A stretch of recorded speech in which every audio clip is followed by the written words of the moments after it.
দাওয়াত দেওয়ার অপরাধে তাকে 13টা বছর বন্দী করে রাখা হলো। বন্দী ছিলেন, তবু তো কাছে ছিলেন, তাকে হত্যা করা হলো। এই হত্যার বিচার কি আপনারা করবেন?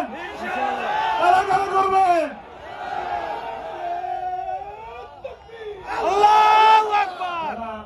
হাত তুললেন আমার প্রিয় ভাইয়েরা, আপনাদের কাছে আহ্বান জানাই, 12ই ফেব্রুয়ারি আপনারা দয়া করে আল্লামা সাঈদীর উপরে যে মিথ্যে অপবাদ দিয়ে যে গেলেন, সেই প্রমাণটা দিলেন যে তিনি অপরাধী ছিলেন না, তিনি নির্দোষ ছিলেন। নির্দোষের মার্কা কি? নিরপরাধের মার্কা কি? ইনসাফের মার্কা কি?